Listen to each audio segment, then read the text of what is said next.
अस्सलाम वालेकुम स्टूडेंट, जैसे कि हम लोग फीमेल रिप्रोडक्टिव पैथोलॉजी पढ़े हैं और उसमें हमारे पास नेक्स्ट टॉपिक सर्विक्स है। काफ़ी ज़्यादा इंपॉर्टेंट है, इसमें से क्वेश्चन आते रहते हैं, सो इसको आप लोगों ने अच्छे तरीके से करना है। सर्विक्स को बेटे जिस तरह की इस बुक में हम लोग हर टॉपिक के 2 पोर्शंस में पढ़ते आ रहे हैं, इस तरह से इसको भी पढ़ना है। सर्विक्स का हम इन्फेक्शन पढ़ेंगे जिसको क्या कहते हैं, सर्विसाइटिस कहते हैं, काफ़ी ज़्यादा कॉमन है। और दूसरी बात है, सबसे इंपॉर्टेंट, हम सर्विक्स के कार्सिनोमास भी डिस्कस करेंगे। उन कार्सिनोमास की पैथोजेनेसिस, मॉर्फोलॉजी और जो टाइप्स हैं और जो ग्रेडिंग है ना, वो आपने बहुत अच्छे तरीके से करनी है। सर्विसाइटिस का क्या मतलब होता है? सर्विसाइटिस का मतलब यही है कि सर्विक्स के अंदर क्या है, इन्फ्लेमेशन है। ठीक है, सो इन्फ्लेमेशन ऑफ सर्विक्स को हम क्या कहते हैं, सर्विसाइटिस कहते हैं। ये जो इन्फ्लेमेशन ऑफ सर्विक्स है बेटे, ये काफी ज्यादा कॉमन एक कंप्लेन है, जो कि जितनी भी वुमेन्स ओपीडी में आती हैं, गायनी ओपीडी में, वो इस कंप्लेन के साथ आती है। एक्सट्रीमली कॉमन है और इसमें भी पर्लुएंट विजाइनल डिस्चार्ज होता है वुमेन को, वो इस कंप्लेन के साथ आ रही होती है। ये जो सर्विसाइटिस है ये 2 तरह से हो सकता है, यानी कि ये इन्फेक्शियस भी हो सकता है और नॉन इन्फेक्शियस, यानी किसी केमिकल से, एलर्जन से, उसकी वजह से भी वहां पे इन्फ्लेमेशन हो सकती है। लेकिन दोनों को डिफरेंशिएट करना काफी ज्यादा मुश्किल है।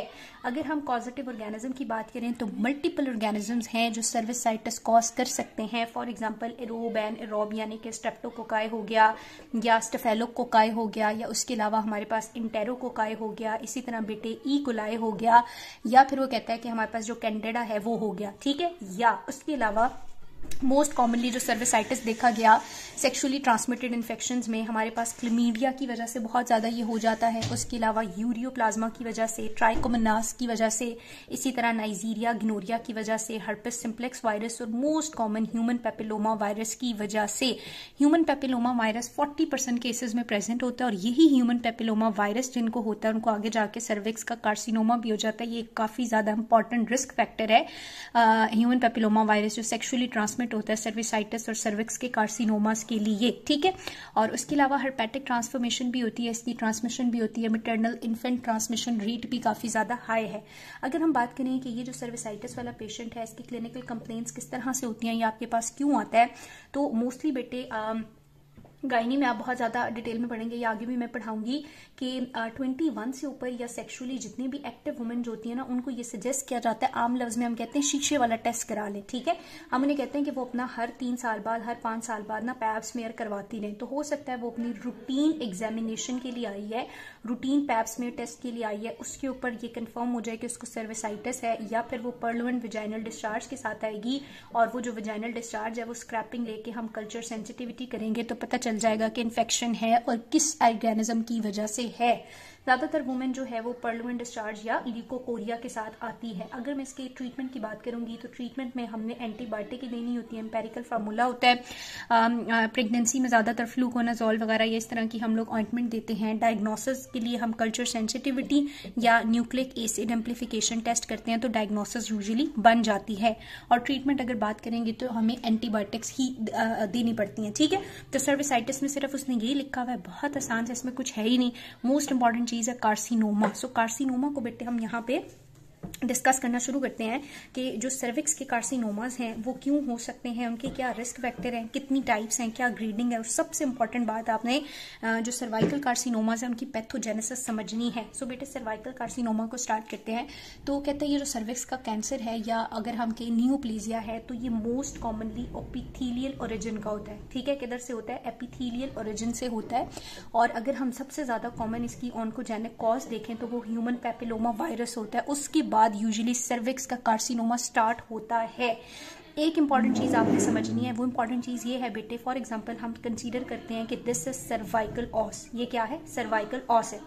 अब प्यूबर्टिकली या डेवलपमेंटली हम देखेंगे तो सर्वाइकल ऑस से ऊपर ना म्यूकस सिक्रीटिंग कलमनर सेल्स होते हैं जो सर्वाइकल ऑस से ऊपर एंडोसर्विक्स बनाते हैं, और नीचे क्या होता है, एक्सोसर्विक्स होता है। ठीक है, तो हम लोग कह देते हैं कि ये जो ऑस के नीचे है दिस इज एक्सोसर्विक्स बाहर की तरफ, और ये जो ऊपर है दिस इज एंडोसर्विक्स। ठीक है, अब ये जो एंडोसर्विक्स है ना बेटे, इसके पास होते हैं mucus secreting columnar epithelial cells. ठीक है, और ये जो एक्सोसर्विक्स है बाहर, इसके पास होते हैं स्क्वेमस एपिथेलियल सेल्स। ठीक है, यानी इसका जो एपिथेलियम है वो स्क्वेमस है। और ये सर्वाइकल ऑस के थ्रू एक दूसरे के साथ यहाँ पे कनेक्टेड होते हैं, ठीक है, कनेक्टेड होते हैं। इसको हम कहते हैं स्क्वेमोकलमनर जंक्शन, इसको हम क्या कहते हैं, स्क्वेमोकलमनर जंक्शन, ठीक है। अब प्यूबर्टी के लेवल पे पता है क्या होता है, प्यूबर्टी के लेवल पे ऐसे होता है कि ये जो ऊपर म्यूकस सिक्रीटिंग कलमनर सेल्स है ना, ये इवर्ट होते हैं और ये नीचे आ जाते हैं किधर, एक्सोसर्विक्स में, सही है। यहाँ पे क्या आ जाते हैं, प्यूबर्टी के लेवल पे आपने याद रखना है कि प्यूबर्टी के लेवल पे नीचे एक्सोसर्विक्स जो है यहाँ पे आ जाते हैं, कौन आ जाते हैं, म्यूकस सिक्रीटिंग कलमनर सेल्स जो हैं वो नीचे आ जाते हैं। अब बेटे ये जो नीचे कलमनर सेल्स आ जाते हैं ना, इनके अंदर थोड़ी देर के बाद स्क्वेमस मेटाप्लेजिया होता है और ये स्क्वेमस सेल में कन्वर्ट हो जाते हैं, ठीक है। तो कलमनर सेल्स के अंदर क्या शुरू हो जाता है, स्क्वेमस मेटाप्लेजिया।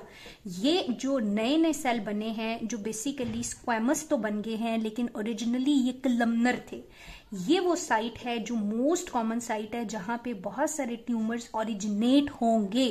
क्यों ओरिजिनेट होंगे बेटे, ये जो स्क्वेमस इमेच्योर सेल्स होते हैं ना, बहुत ज्यादा टेंडेंसी होती है कि एचपीवी इनके अंदर जाएगा और बहुत ज्यादा इनके अंदर ग्रो करेगा, ठीक है। मुझे लगता है थोड़ा सा कंफ्यूजिंग था, मैं रिपीट कर देती हूँ कि सर्वाइकल ऑस जो है इससे ऊपर होता है एंडोसर्विक्स और नीचे होता है एक्सोसर्विक्स। नॉर्मली ऊपर होते हैं mucus secreting columnar epithelial cell और नीचे हमारे पास क्या होता है, स्क्वेमस एपिथेलियम होता है, ठीक है। प्यूबर्टी पे ये जो कलमनर है ये एक्सोसर्विक्स पे आता है और इस कलमनर के ऊपर क्या हो जाता है, स्क्वेमस मेटाप्लेजिया, और ये स्क्वेमस सेल में कन्वर्ट हो जाता है। ये वो साइट है जहां मोस्ट कॉमनली सर्विक्स का ट्यूमर राइज हो सकता है उन लोगों में जिन्हें ह्यूमन पेपिलोमा वायरस जो है वो ट्रांसमिट हुआ होगा, ठीक है। हर वुमेन को नहीं, ट्रांसमिशन तो सब में होती है, लेकिन कैंसर किन को होगा, जिनमें एचपीवी जो है वो यहाँ पे ट्रांसमिट होगा। तो आपसे पूछा जाता है मोस्ट कॉमन साइट जो है वो कैंसर के लिए कौन सी है, तो वो ट्रांसफॉर्मेशन जोन है।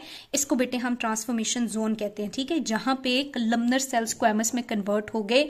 This is known as transformation zone और ये मोस्ट कॉमन साइट है ट्यूमर्स के लिए।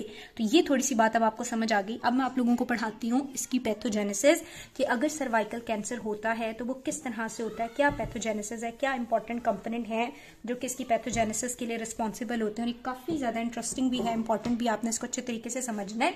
सो बेटे हम यहाँ पे स्टार्ट करते हैं कि आपके पास जो सर्वाइकल कार्सिनोमा है, इस सर्वाइकल कार्सिनोमा की पैथोजेनेसिस के लिए कौन कौन सी चीजें रिस्पॉन्सिबल होती हैं। बड़ा इंटरेस्टिंग सा फिनोमेना है, 1 मिनट में आप लोगों को समझ आ जाएगा।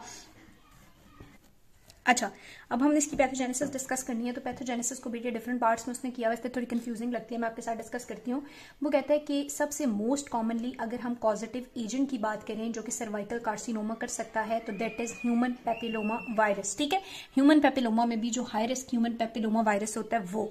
क्यों ह्यूमन पेपिलोमा वायरस कहता है, क्योंकि ये ट्रोपिज्म शो करता है इमेच्योर स्क्वेमस सेल्स के लिए। वो जो स्क्वेमस सेल जो है ट्रांसफॉर्मेशन जोन में पड़े हुए थे ना, उन ट्रांसफॉर्मेशन जोन के स्क्वेमस सेल के लिए ट्रोपिज्म शो करता है, उनके अंदर जाके बहुत जल्दी रेप्लिकेट करता है और बाद में आपको कार्सिनोमा कर सकता है।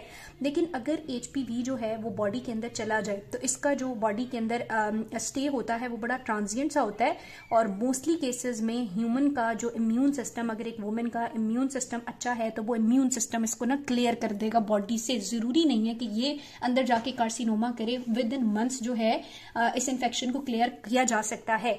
लेकिन समटाइम ये होता है कि ये वाला जो इन्फेक्शन है एचपीवी वाला, ये परसिस्ट करता है और स्पेसिफिकली अगर ये हाई रिस्क एचपीवी हुआ तो ये हाई रिस्क एचपीवी क्या करेगा, इंट्रा एपिथेलियल लीजन कॉज करेगा बेटे, जिसको हम सिल भी कहते हैं, आगे जाके हम पढ़ेंगे। और ये सिल जो है ये बाद में इन्वेसिव कार्सिनोमा में कन्वर्ट हो सकती है। तो ये एक पैटर्न है कि मोस्ट कॉमनली रीजन इसकी एचपीवी है, लेकिन ज्यादातर एचपीवी की वजह से जो इन्फेक्शन है वो ट्रांजिएंट होते हैं और इम्यून सिस्टम उनको क्लियर कर देता है।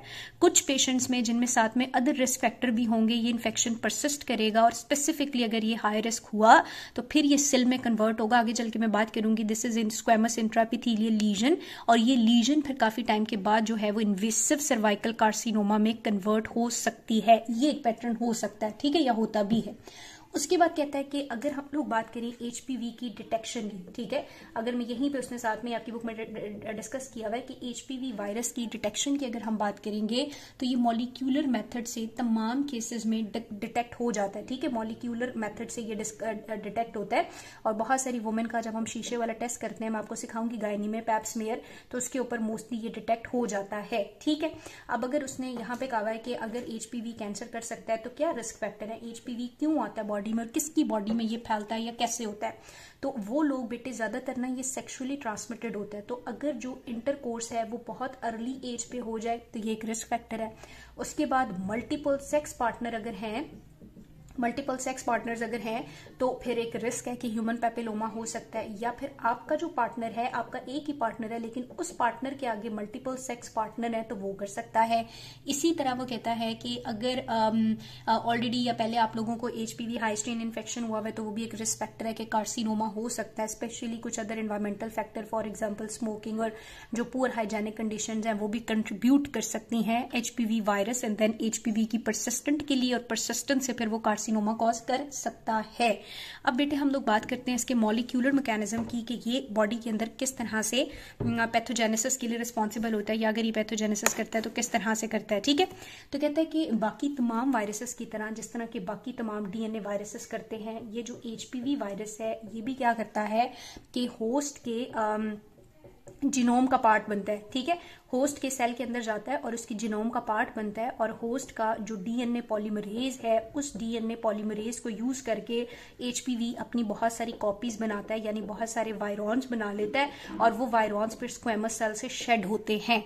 लेकिन अंडर नॉर्मल सर्कमस्टांसेस अगर नॉर्मली वो जो स्क्वेमस म्यूकोजा है वहां से शेड होंगे, लेकिन नॉर्मली ये होगा, नॉर्मली ये भी होता है कि जो बेटे कलमनर सेल्स आए थे ना नीचे, वो कलमनर सेल्स जब उनके अंदर स्क्वेमस मेटाप्लीजिया हो रहा होता है तो उस टाइम बॉडी एक बड़ा अच्छा काम करती है। बॉडी क्या करती है, आरएनए रेप्लिकेशन की सिजेशन कर देती है, ठीक है, क्या करती है, सिजेशन कर देती है डीएनए रेप्लिकेशन की, ताकि डीएनए रेप्लिकेट नहीं होगा, और जब तक डीएनए रेप्लिकेट नहीं होगा तो वायरस भी कॉपी नहीं कर सकता अपने आप को। तो जब डीएनए रेप्लिकेशन सिजेट हो जाती है ड्यूरिंग स्क्वेमस मेटाप्लीजिया, तो जो वायरस की रेप्लिकेशन है वो भी इनहिबिट हो जाती है। नॉर्मली ऐसे होता है, लेकिन कुछ लोगों के अंदर ये वायरस बहुत तेज होता है, और ये वायरस इस चीज को कैसे ओवरकम करता है, ये यूज करता है अपने प्रोटीन E6 और E7 को, और ये E6 E7 प्रोटीन पाए ही हाई रिस्क स्ट्रेन में जाते हैं। ये E6 E7 प्रोटीन्स को यूज करके ना इस सिजेशन को ओवरकम करता है। कैसे ओवरकम करता है, ये जो हाई रिस्क वेरिएंट के अंदर E6 E7 प्रेजेंट होगा ये इनहिबिट कर देगा P53 को, और साथ में ये आरबी जीन को इनहिबिट कर देगा जो बेसिकली इस सिजेशन के लिए रिस्पॉन्सिबल थी। तो जब ये सिजेशन नहीं होगी और वहां पे मेटाप्लेजिया के दौरान डीएनए की रेप्लिकेशन भी हो रही होगी, तो डीएनए की मशीनरी यूज करके वायरस भी रेप्लिकेट हो जाएगा। बात समझ आई। तो ह्यूमन पेपिलोमा वायरस होस्ट के जीनोम को यूज करता है ड्यूरिंग स्क्वेमस मेटाप्लेजिया। बहुत चांसेस होते हैं कि ये अंदर साथ साथ रेप्लिकेट होता रहे। बॉडी तो उस रेप्लिकेशन के दौरान जो है स्क्वेमस मेटाप्लेजिया के दौरान इसको इनहिबिट करने की कोशिश करती है, लेकिन जो हाई रिस्क स्ट्रेन होता है वो E6 E7 प्रोटीन के थ्रू क्या करता है, अपने इस प्रॉब्लम को सॉल्व कर लेता है। इसका मतलब है जो E6 E7 है ये बहुत ही ज्यादा हाई रिस्क स्ट्रेन्स में होते हैं, और ये बहुत ही ज्यादा इंपॉर्टेंट रोल प्ले करते हैं ह्यूमन पेपिलोमा वायरस के सेल साइकिल के अंदर। और लार्जली अगर हम कहें कि कार्सिनोजेनेटिक एक्टिविटी जो है वो भी इनकी वजह से आती है। बेटे अगर पैथोजेनेसिस आ जाती है